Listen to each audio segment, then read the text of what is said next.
This episode of Techno Buffalo is brought to you by Full Sail University. Hello YouTube, welcome back to the episode of Ask the Buffalo. I am your host John Rettinger, the show where you could ask me anything techie that's on your mind and sometimes stuff that's super duper not techie. Let's go ahead and jump right into the first question. It comes from @MTG2016 who asks, @John4Lakers, what do you expect from Samsung this year? I expect a lot from Samsung, highlighted by better design, new design, more industrial design. I like to assume that gone are the plastic days of Galaxy S4 and even the Galaxy S5. I think we're going to see new design language that we saw start with the Galaxy Alpha and continued in the Galaxy Note 4. We're going to see more sort of prototype designs that get released to the market. We might see Galaxy Edges start coming out with 2 curved edges, continuing the line that we saw with the Galaxy Note Edge. In addition to designs, we're going to see more metals being used, less plastics, less fake leathers. Of course, we're going to see Lollipop permeate all the way through. Rumors also are circulating we're going to see way less TouchWiz and smaller TouchWiz footprint on Samsung devices, which I am personally crossing my fingers for.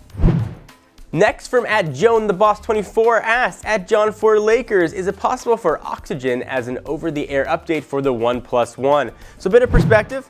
OnePlus has parted ways, unfortunately, with CyanogenMed, and they announced their new software is going to be called Oxygen. Don't know much about it other than, of course, that it's Android-based. Last week, we saw some leaked screenshots. It was allegedly Oxygen OS. The answer to your question is, can it come over the air? Yes, of course it can come over the air. It can be a huge file. It's going to be Wi-Fi only, but any update can pretty much go OTA. So whether or not the original OnePlus is going to get that or have the option to get it is yet to be seen. Although if I were you, I would stick with CyanogenMed, but at least until we know more about Oxygen, just my opinion.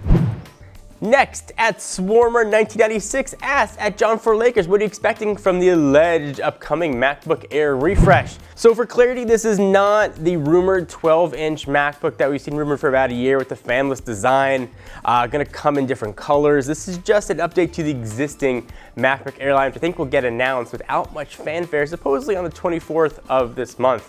It's mostly gonna be just processor upgrades. Apple can pick from the 2.2 GHz Core i5, a 1.8 GHz Core i5 chip, and a 2 GHz Core i7 processor, while keeping sort of the already existing 11 and 13-inch form factors of the current MacBook Airs.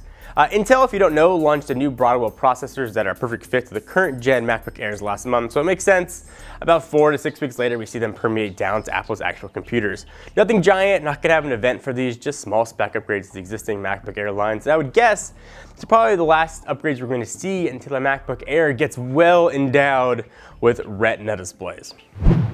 Let me stop real fast to thank our friends at Full Sail University. As you probably know, every industry relies on some sort of software technology. Full Sail University, located in Winter Park, Florida, offers bachelor's degree programs that address the need for skilled tech pros through curriculum that blends code theory with real-world experience. The mobile development bachelor's degree program, offered on campus and online, so it's easy to figure out where works for you, teaches students how to develop apps and utilities through courses that cover both iOS and Android development. To learn more about Full Sail's web technology programs, check out fullsail.edu/technobuffalo.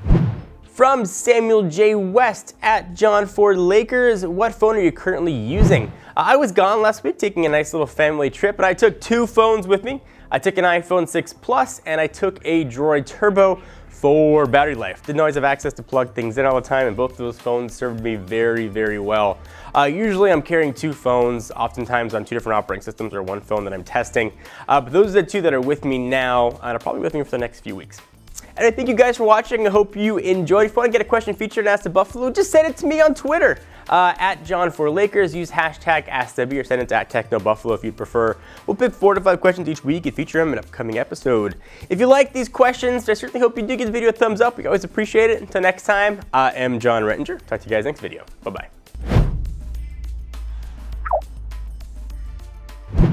Thank you guys for watching another Techno Buffalo video. I hope you enjoyed. We love consumer electronics here, and if you are as passionate about them as we are, hit the big subscribe button.